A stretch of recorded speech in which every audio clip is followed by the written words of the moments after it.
Quelques mots sur Sup de Vinci. Nous sommes une école qui proposons des formations du bac+3 à bac+5 dans le domaine du commerce, de la vente, de l'industrie, de l'informatique ou encore des achats.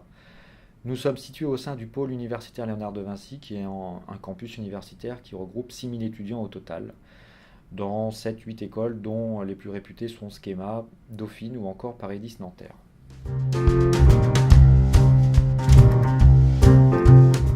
La formation de négociateur d'affaires est un bac+3 reconnu par l'État, ce que l'on appelle un titre RNCP, destiné à un public qui a déjà validé un bac+2. En emploi, on retrouve des fonctions cibles telles que l'attaché commercial, chargé d'affaires, ingénieur commercial ou encore technico-commercial quand on est dans un univers un peu plus industriel. La formation est également déployée en province à travers des écoles partenaires. Il est à noter que c'est notre propre diplôme qu'ils dispensent, donc elles doivent suivre les mêmes modalités pédagogiques et les modules de cours sont strictement identiques à ceux que nous proposons. La pédagogie dans la formation. Nous faisons appel à des formateurs professionnels intervenant dans l'enseignement supérieur et dans la formation continue. La pédagogie est donc organisée sur le rythme de la formation professionnelle, à savoir une journée continue sur la même thématique et le plus souvent plusieurs jours consécutifs avec le même intervenant. Les modules de formation sont principalement axés sur l'aspect purement opérationnel du métier commercial, comme par exemple les techniques de négociation, la prospection ou bien encore la négociation grand compte.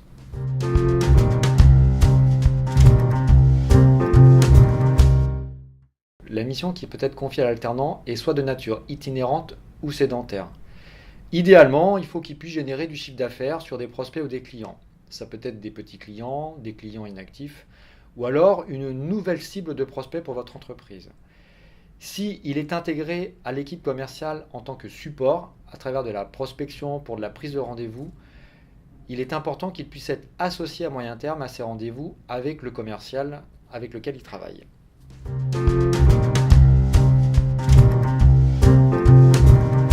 Pour que l'année soit une réussite, il faut prendre en compte 3 dimensions. La première est que c'est un salarié, la seconde est qu'il est en formation et la troisième est qu'il occupe une fonction commerciale. C'est un salarié dans le sens où son contrat s'assimile à un CDD. Les exigences sont donc identiques en termes d'assiduité, de ponctualité et d'investissement personnel et il doit bénéficier des mêmes conditions de travail que n'importe quel autre salarié de votre entreprise. En formation dans le sens où il a besoin d'encadrement, c'est-à-dire de disponibilité d'un interlocuteur désigné, c'est-à-dire une personne ressource au quotidien, vous ou quelqu'un qui vous assiste dans votre équipe. Il doit être formé au métier ainsi qu'aux produits et aux services, et vous devez mettre en place idéalement des outils de suivi d'activité afin qu'il puisse mesurer son activité. Occupant une fonction commerciale, c'est un peu dans le même esprit, dans le sens où il faut lui fixer des objectifs, tout d'abord, que ce soit en termes quantitatifs ou qualitatifs, le nombre d'opportunités détectées, le nombre de rendez-vous obtenus, le nombre de visites réalisées, le chiffre d'affaires qu'il a pu générer, la marge qu'il a pu dégager. Et comme je le disais précédemment, il faut qu'il puisse mettre en place des outils de reporting à travers des tableaux de bord. Il est important qu'il soit familiarisé avec ces outils, dans le sens où c'est des éléments qu'il aura à maîtriser plus tard dans sa fonction commerciale.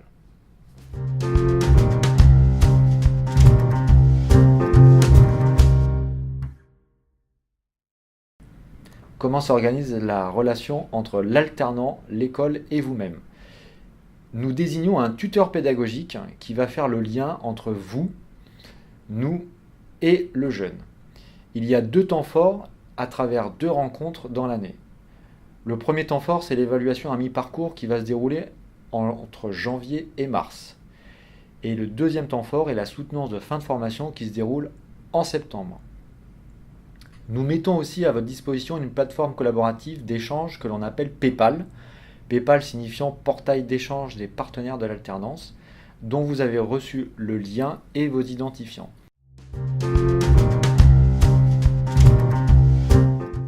C'est une plateforme qui vous permet de vous informer sur le suivi de l'année de votre alternant. Vous y voyez ses notes, son emploi du temps, les modules de cours qu'il a donc suivis, les supports de cours qu'il peut avoir eu à disposition, ses absences, et vous pouvez également communiquer avec nous à travers des échanges de mails ou SMS.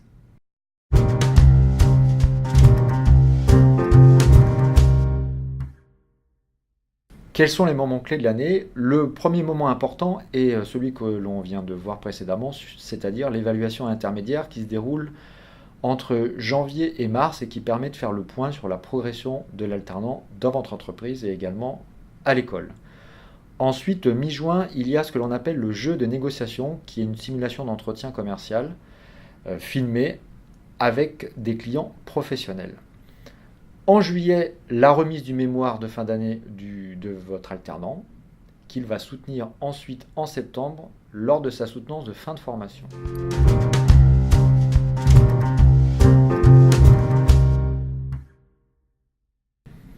Pour revenir sur le jeu de négociation, je vais vous expliquer son principe. Il a pour objectif d'évaluer les compétences en négociation des alternants à travers une simulation d'un rendez-vous commercial.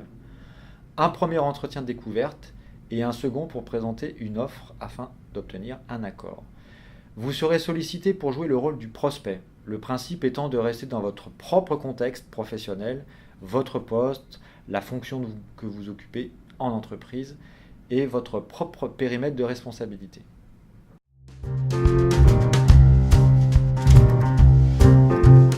L'obtention du diplôme. Pour être diplômé, votre alternant doit répondre à 3 conditions qui sont cumulatives, c'est-à-dire qu'elles ne peuvent pas se compenser. La première concerne l'ensemble des notes qu'il aura obtenues à l'école tout au long de l'année. Sur l'ensemble de toutes les notes de module, sa moyenne doit être supérieure ou égale à 12. La seconde condition est ce que l'on appelle la validation des compétences métiers en entreprise. C'est vous qui évaluez en fin d'année votre alternant à travers une grille de compétences comportementales et professionnelles sur une échelle de notes allant de 1 à 4. Il y a 11 compétences à évaluer au total. Il doit en valider au minimum 8 sur ces 11 pour pouvoir être diplômé. Vous effectuez ce même travail préparatoire avec le tuteur pédagogique lors de sa venue entre janvier et mars pour l'évaluation intermédiaire. Enfin, la dernière condition concerne la moyenne de notes de mémoire et soutenance, où il doit également avoir une moyenne supérieure ou égale à 12.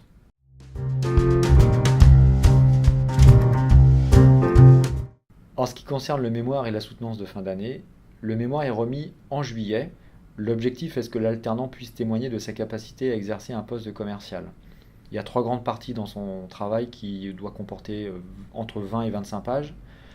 Une première partie pour présenter son entreprise et son environnement. Une seconde partie pour retracer son activité tout au long de l'année et présenter notamment un bilan chiffré de son année en termes commerciaux. Et une troisième partie pour traiter d'une problématique commerciale.